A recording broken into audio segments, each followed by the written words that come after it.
नमस्कार। आज हम 12वीं कक्षा के इतिहास के सेट जनवरी 2020 जो आज ही की तारीख में हुआ है उसके बारे में समीक्षा करेंगे। ये आज एक आपका एग्ज़ाम हुआ है, इसमें करीबन 20 सवाल पूछे गए थे और मैं आपको एक अच्छी बात बता दूं कि जो वीडियो मैंने बनाई थी उसमें से 20 में से 20 सवाल आए हैं। हालांकि कुछ सवाल तो सीधे सीधे पूछे गए थे, लेकिन कुछ अगर आप लोगों ने लेक्चर सुना होगा तो आपको समझ में आ जाएगा कि उन लेक्चर्स में पूरे के पूरे लेक्चर में से ही सवाल आए थे। तो आइए इसकी हम समीक्षा शुरू करते हैं। देखिए, सबसे पहला सवाल है कि गांधी जी दक्षिण अफ्रीका कब लौटे। सीधा सवाल है, पहला ही सवाल था हमारी वीडियो में भी। वो 1915 ईस्वी में साउथ अफ्रीका से भारत को आए थे। साउथ अफ्रीका में वो बैरिस्ट्री किया करते थे, वकालत किया करते थे और 1915 ईस्वी में वो दक्षिण अफ्रीका से भारत आए थे। दूसरा सवाल है, खिलाफत आंदोलन कब आरंभ हुआ। ये देखिए, यहां पर मैं थोड़ा सा प्रकाश डालना चाहूंगा। 1920 में नागपुर के अधिवेशन में असहयोग आंदोलन पास हुआ था और 1921 के जनवरी के पहले वीक में वो शुरू हुआ था और उसी से जुड़ा हुआ खिलाफत आंदोलन था। तो यानी कि जब असहयोग आंदोलन चला तो उसके साथ ही खिलाफत आंदोलन को जोड़ दिया गया था और उसको नाम दिया गया था खिलाफत असहयोग आंदोलन। तो इसका सही जवाब ये है 1920। महात्मा गांधी जी का जन्म कब हुआ सबको पता है, 2 अक्टूबर 1869 को। सबसे आसान सवाल है। उसके बाद महात्मा गांधी जी के राजनीतिक गुरु कौन थे। ये देखिए, हमें पता था कि 1915 में ये दक्षिण अफ्रीका से भारत आए थे और इनके जो राजनीतिक गुरु थे उन्होंने ही सलाह दी थी। मैंने पहले ही बताया था कि आप सीधे सीधे राजनीति में ना कूद करके आप प्रयास करें कि भारत के बारे में जानें। एक वर्ष तक कम से कम आप पूरे भारत का दौरा करें। तो ये इनको सलाह देने वाले ये थे जिनको इन्होंने अपना राजनीतिक गुरु मान लिया था, गोपाल कृष्ण गोखले। उसके बाद जो अगला सवाल है कि रोलर एक्ट कब पास हुआ था। सीधा सीधा सवाल है, 1919 के अंदर रोलर एक्ट पास हुआ था जिसके तहत अंग्रेज पुलिस को यह पावर दे दी गई थी कि वो किसी को भी 2 वर्ष तक बिना ट्रायल के बंदी बना सकते थे। अगला सवाल है, हरिजन नाम की समाचार पत्र किसने शुरू किया था। इसमें जो आता है सवाल आप देखेंगे, ये महात्मा गांधी जी के प्रयासों से ऐसा हुआ था। अगला सवाल हमारा है ये, तो इसका जवाब हो गया, हरिजन की जो पत्रिका थी वो किसने लिखी थी, महात्मा गांधी जी ने। और ये अगला सवाल जो है, 7वां जो सवाल है कि गांधी जी ने नमक का कानून कब तोड़ा था। ये सवाल ही गलत है। आप देखिए, ये नेग्लिजेंसी है बोर्ड की तरफ से, एससीईआरटी की तरफ से, कि नमक कानून कब तोड़ा था, जबकि ऑप्शन दिए हुए हैं कि कहां तोड़ा था। तो ये कब तोड़ा था, ये सवाल गलत है। अगर कहां तोड़ा था वो दांडी यात्रा होना चाहिए।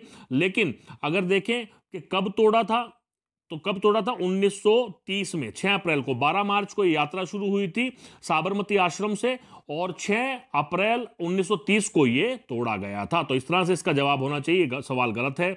अगला सवाल है, जलियांवाला बाग कहां स्थित है। सीधा सीधा सवाल है, अमृतसर के अंदर, जहां पर जनरल डायर ने बहुत सारे लोगों को गोली मौत के घाट उतार दिया था। गांधी जी ने प्रथम सत्याग्रह कहाँ किया। यह हमें मालूम है कि 1917 में चंपारण में नील की खेती के विरुद्ध इन्होंने प्रथम सत्याग्रह किया था।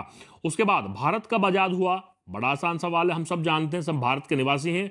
15 अगस्त 1947 को। द फादर ऑफ नेशन, राष्ट्रपिता के नाम से कौन जाने जाते हैं। यह भी हमें पता है कि राष्ट्रपिता महात्मा गांधी को कहा जाता है। गांधी जी ने साबरमती आश्रम कहां बनाया। ये हमने जब दांडी यात्रा की थी, नमक वाले कानून के बारे में बात की थी, तो साबरमती आश्रम से दांडी की यात्रा जो हुई थी तो ये अहमदाबाद के अंदर है। अगला सवाल है कि गांधी युग किसे कहा गया है। थोड़ा कंफ्यूजिंग सा सवाल है। गांधी युग, देखिए, ऐसा मानना है कि 1916 में जब पहली बार उन्होंने बनारस हिंदू विश्वविद्यालय में व्याख्यान दिया था और अपनी मृत्यु से पहले 1947 तक वो लगे रहे थे और 30 जनवरी 1948 को उनकी नथुराम गोडसे ने हत्या कर दी थी। तो इसलिए ये सही आंसर इसका होना चाहिए। उसके बाद है, असहयोग आंदोलन कब समाप्त हुआ। ये बिल्कुल सीधा सवाल है और ये इसका जवाब है। ये हम पहले भी डिस्कस कर चुके हैं। 5 फरवरी 1922 को जब भीड़ ने करीबन 22 पुलिस वालों को जिंदा जला दिया था, उसके बाद महात्मा गांधी जी ने इस असहयोग आंदोलन को वापस ले लिया था। तो इसका जवाब है 5 फरवरी 1922 को।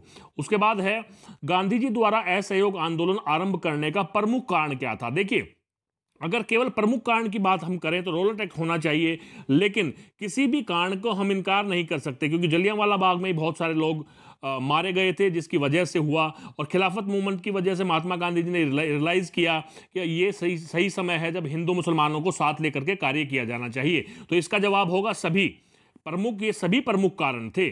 ठीक है, हालांकि ये सबसे इंपॉर्टेंट माना जाएगा, लेकिन फिर भी इसका सही जवाब ये होता है क्योंकि हम किसी भी कारण को अकेला कारण नहीं मान सकते, तो ये सभी प्रमुख कारण थे, ऑल ऑफ द अबाउ।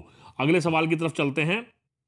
यह सवाल है, भारत सरकार अधिनियम कब पास हुआ? 1935 में। इसमें से बहुत सारे प्रावधान आज भी हमारे संविधान में लिए गए हैं। और प्रथम गोलमेज सम्मेलन कब हुआ? 1930 के अंदर।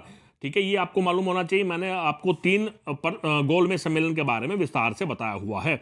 अगला जो सवाल है, इसमें बहुत सारे बच्चे कंफ्यूज हुए होंगे, क्योंकि इंग्लिश में बिल्कुल क्लियर हो जाती है बात, लेकिन यहां पर ये कंफ्यूजिंग है। तो प्रथम सत्याग्रही वो हो सकते हैं जिन्होंने प्रथम बार सत्याग्रह का इस्तेमाल किया, तो वो महात्मा गांधी जी हैं। लेकिन अगर हम ये आंसर देखें कि who was the first individual Satyagraha, individual का मतलब है व्यक्तिगत, तो व्यक्तिगत यहां पर सही जो जवाब है वो विनोबा भावे है। आप लोगों ने महात्मा गांधी लगाया होगा तो वो गलत जवाब है, तो विनोबा भावे यहां पर सही जवाब है। उसके बाद है कि भारत को स्वतंत्रता के समय इंग्लैंड का प्रधानमंत्री कौन था? मैंने आपको बताया था कि इंग्लैंड में 2 पार्टी हैं, कंजर्वेटिव और लेबर पार्टी। 1945 में लेबर पार्टी सत्ता में आई थी और प्रधानमंत्री बने थे मिस्टर एटली। तो ये सही जवाब है कि जब स्वतंत्रता प्राप्त हुई थी उस समय इंग्लैंड के जो प्रधानमंत्री थे वो थे एटली। अगला सवाल है कि भारत के अंतिम अंग्रेज वायसराय कौन थे? अब देखिए आप लोग, मैं आपको बता दूं कि जो वीडियो मैंने बनाई थी, जो सवाल मैंने दिए थे, उसमें से 20 के 20 सवाल आए हैं। अगर आपको लगता है कि अगर आप अच्छे से इसको तैयार करना चाहते हैं, फाइनल एग्जाम के लिए प्रिपरेशन करना चाहते हैं, आप इस चैनल को सब्सक्राइब कर लें। और मैं सभी के सभी मैंने वीडियो बनाई हुई है, सभी के सभी अध्याय के मैंने व्यक्तिगत वस्तुनिष्ठ क्वेश्चन बनाए हुए हैं, आप उससे लाभान्वित हो सकते हैं।